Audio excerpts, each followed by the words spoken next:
A brief overview of an Introduction to Metaphysics by Henri Bergson, published in 1903.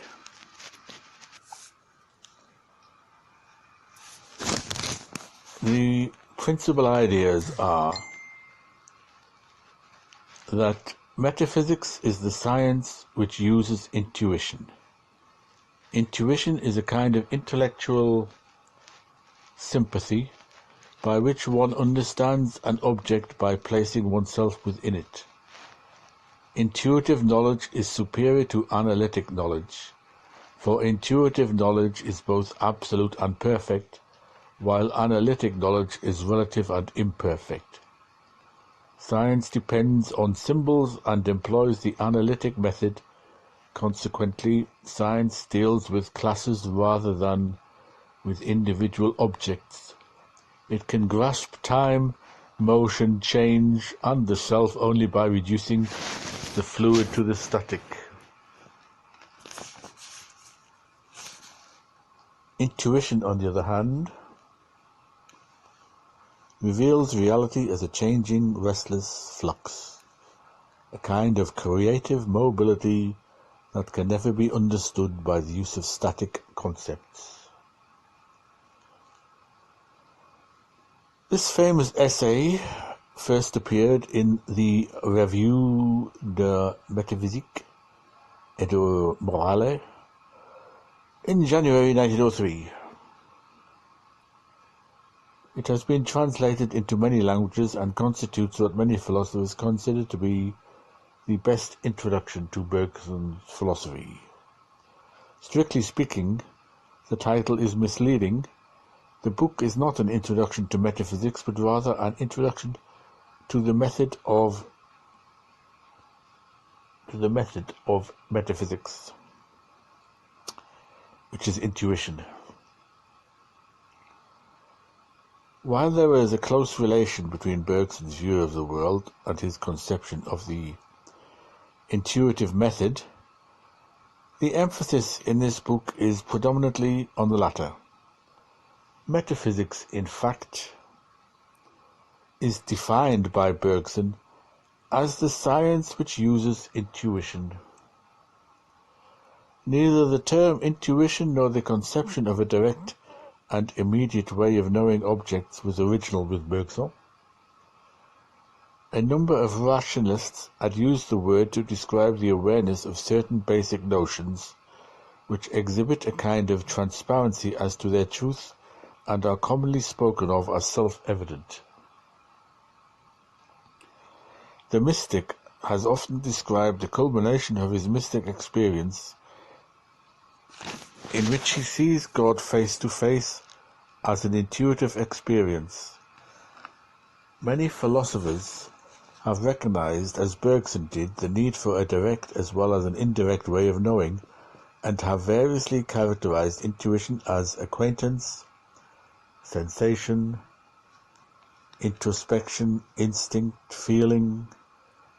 To Bergson goes the credit for extracting what is common to all of these conceptions of immediacy and for portraying the intuitive method in a clear and forceful manner by means of a wide range of vivid examples. Intuition is defined by Bergson as, and I quote, the kind of intellectual sympathy by which one places oneself within an object in order to coincide with what is unique in it, and consequently inexpressible. End quote. In contrast, the method of analysis attempts to grasp the object by portraying the features which it possesses in common with other things. Analysis, therefore, always sees the object partially from a certain perspective, rather than in its individuality and in terms of its peculiar properties. Intuition gives us what the object is in itself. Analysis provides only the shell or the husk. Of all the metaphors which Bergson uses to contrast the method of intuition with that of analysis, the spatial one is perhaps the most frequent. Consider the contrast between entering into an object and moving around it. Because of spatial perspective, an object appears different from various points of observation, larger or smaller, of different shapes, sometimes of varying colors. To identify the object with any one of these appearances would be a mistake. All such knowledge is relative and partial, but the object has a true character of its own. Otherwise, it would not be capable of exhibiting itself in these many ways. We could not determine this character merely from the many appearances, for there would be an infinity of such manifestations, and we could not create the object by merely adding them together. But if we can intuitively grasp the object by entering into it, we can see its essential nature, and we can then predict what the various perspectives will be. This knowledge does not depend on a point of view, nor does it use any symbols. Hence, it is absolute, rather than relative.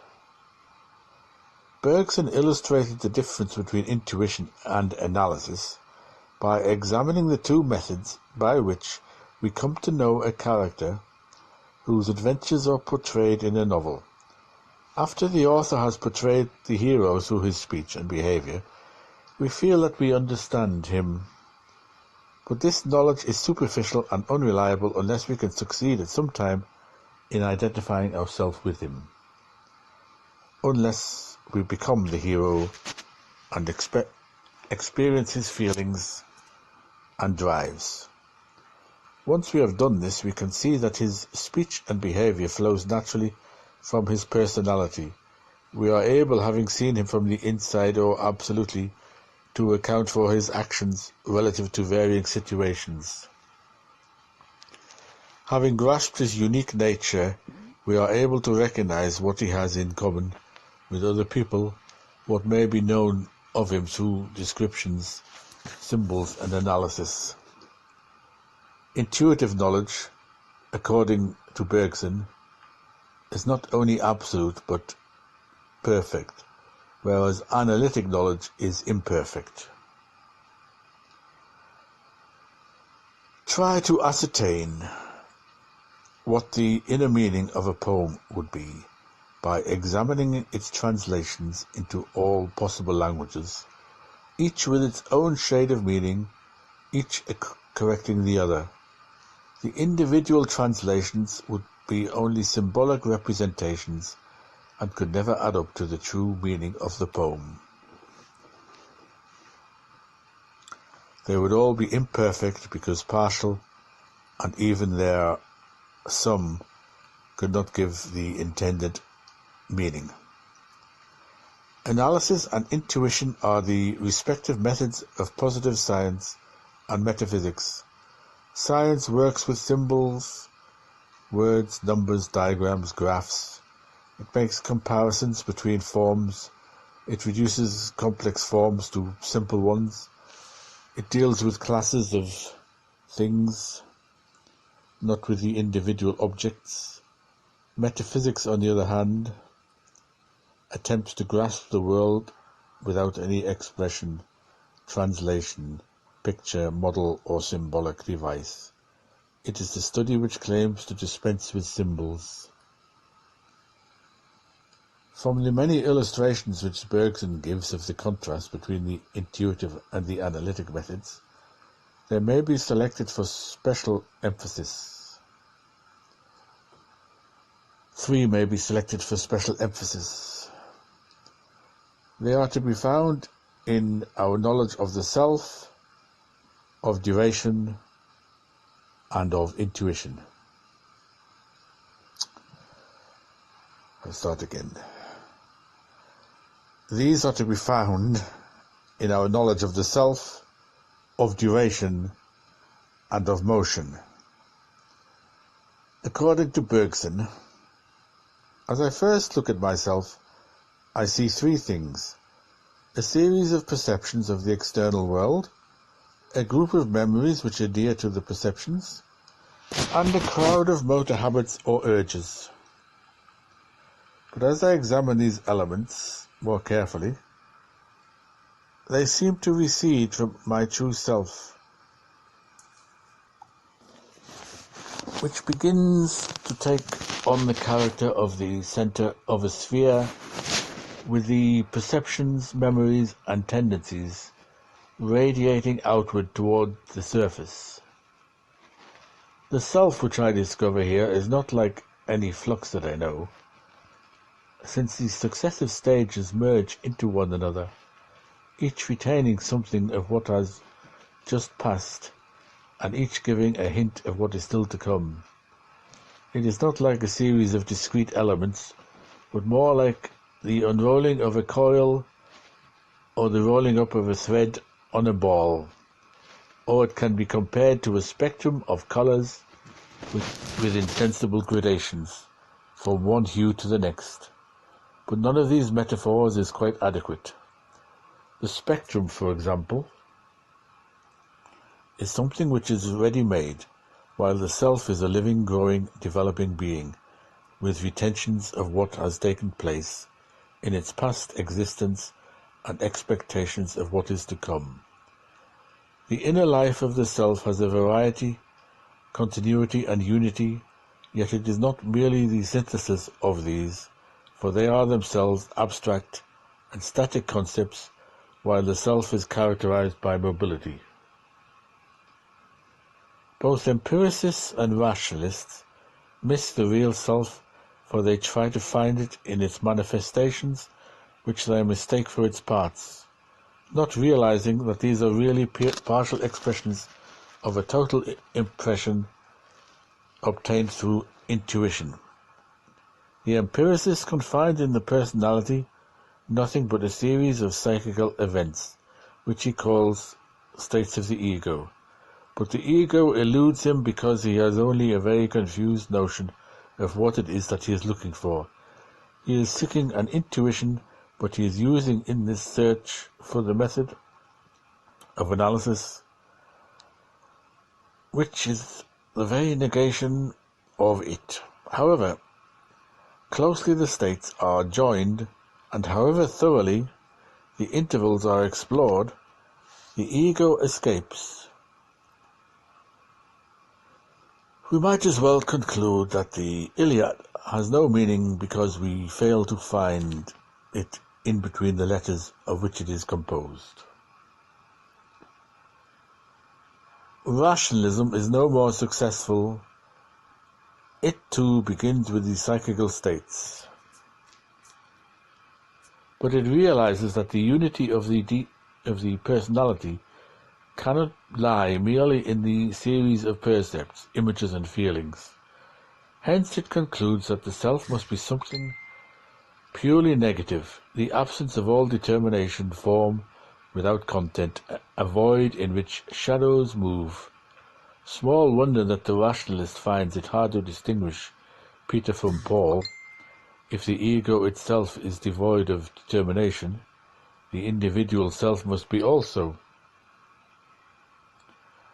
Thus the empiricist tries to construct the unity of the self by filling in the gaps between the states by still other states, while the rationalist tries to find the unity in an empty form.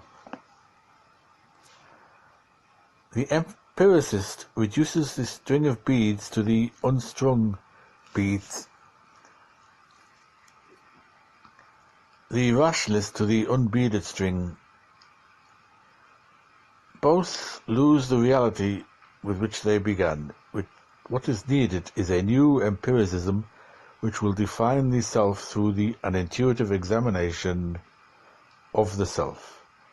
This definition can hardly produce a concept at all, since it will apply to only one object, but certainly no concept of the self can be reached by taking sides with empiricism or with rationalism. Only from an intuition of the self in its uniqueness can we descend with equal ease to both philosophical schools. Bergson offers the idea of duration as another illustration of what happens when we try to understand the world through analysis. From one point of view, duration is multiplicity. It consists of elements which are unlike other elements, encroach on one another and fuse. If we try to solidify duration by adding together all of its parts, we fail. We find that we get not the mobility of the duration, but the, and I quote, frozen memory of the duration. From another point of view, duration is unity, but it is a moving, changing and living unity, not at all like the abstract and empty form which pure unity demands. Shall we then try to get duration by combining multiplicity and unity? But no sort of mental chemistry will permit this. We cannot get from either of them, or from their synthesis, the simple intuition of duration. If, however, we start with the intuition, then we can easily see how it is unity and multiplicity and many other things besides. Unity and multiplicity are only standpoints from which we may consider duration, not parts which constitute it. Here again, Bergson shows the error in trying to understand the world through analysis. Movement can be considered as a series of potential stopping points. These are points through which the moving object passes, its positions at various times during its motion. Now suppose there were an infinite number of such potential stoppages. Would there be motion? Obviously not. If the object were judged to be at rest at each of these positions, no sum of them, finite or infinite, would constitute motion. If the object were judged to be in motion at each of these positions, then we should not really have analyzed motion, we should have only broken up a long motion into a series of shorter ones. Passage is movement, and stoppage is immobility, and the two have nothing in common. We try to get mobility from stoppages by increasing the number of stoppages to infinity, and then when this fails to give us what we want, we add a mysterious passage from one stoppage to another. The trouble is, of course, that we have our supposed rest to be clearer than motion, and the latter to be definable from the former by way of addition. What we should recognize is that mobility is simple and clear, and that rest is merely the limit of the process of slackening movement. Given an intuition of motion, rest becomes easily understood. Without this intuition, the motion can never be grasped, whether approached from rest or from any of the other points of view which constitute notes of the total impression. Through the intuition of movement, we can know it absolutely rather than relatively. Here again, Bergson uses the spatial inside and outside distinction to sharpen the contrast between the two methods of knowing. When we know motion absolutely, we insert ourselves into the object by an act of imagination. When we know it relatively, we use it only as a function of coordinate systems or points of reference, or as dependent on our own motion, or rest with reference to it. The only way really to understand motion is to move. Motion has an interior something like states of mind, and when we intuit motion, we sympathize with this inner nature. We no longer view the motion from outside,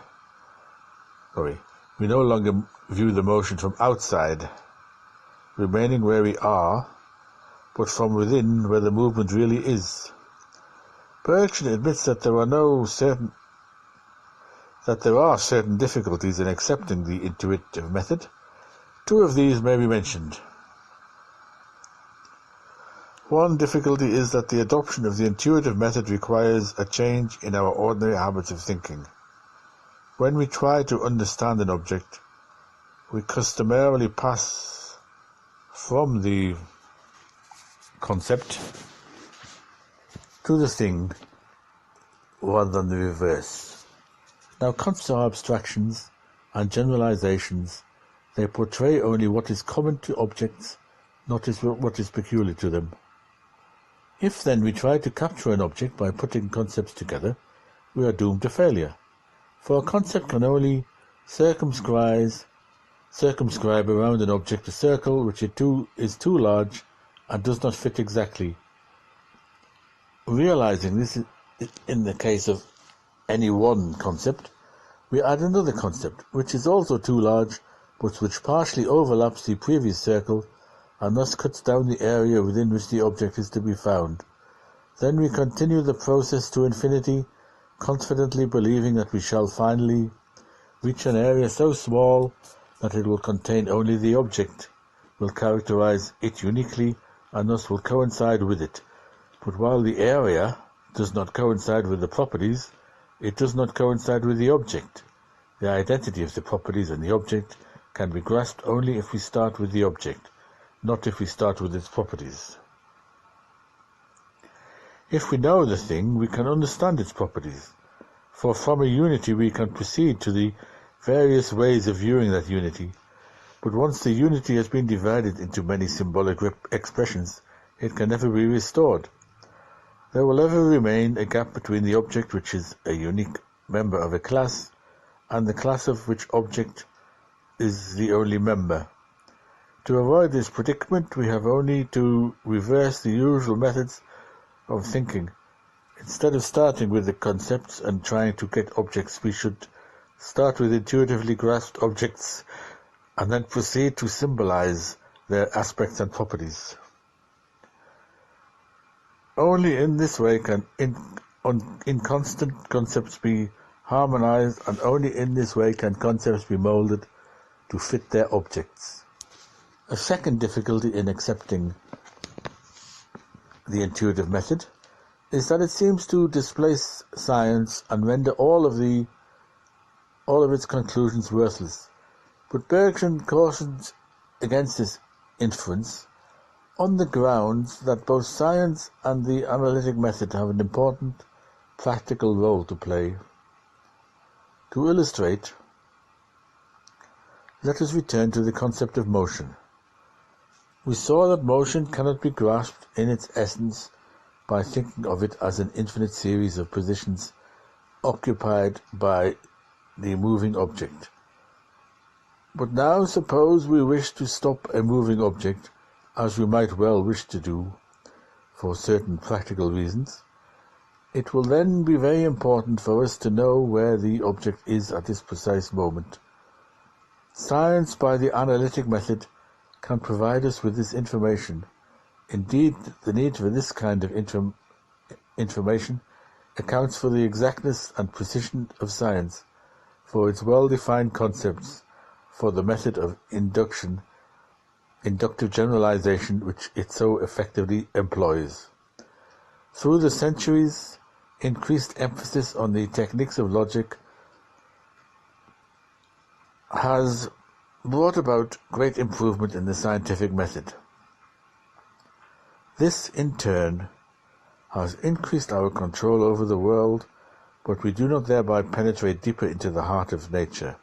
We can use nature better, we can see better how it will behave toward us, and how we should behave toward it, but we do not have the intellectual sympathy which is identical with true understanding. Every concept is a practical question which we put to reality. Reality replies in the affirmative or in the negative, but in doing so it hides its true identity. What sort of world is it that is revealed by intuition? For an answer to this question, we must go to Bergson's other works.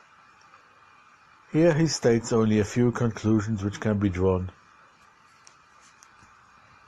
Reality is external, but it can be directly experienced by mind. It is characterized primarily by such words as tendency, mobility, change, flux. It is a world being made rather than a world ready-made. It is better understood as a longing after the restlessness of life than as a settling down into an easy intelligibility, as it would as a world of soul than as a world of idea. In this way, Bergson tells us about intuition. His success in this attempt, however, leads us to wonder. Has he not, in the achievement of his goal, destroyed the very thesis of his book, namely that the true nature of intuition cannot be communicated by means of abstract, general or simple ideas? For he has used ideas to communicate successfully the nature of intuition. Perhaps his reply would be that he has not really analyzed intuition. What he has done is to select illustrations of intuition so skillfully that we have been able in each case to identify ourselves with intuition, and thus to receive an intuition of an intuition.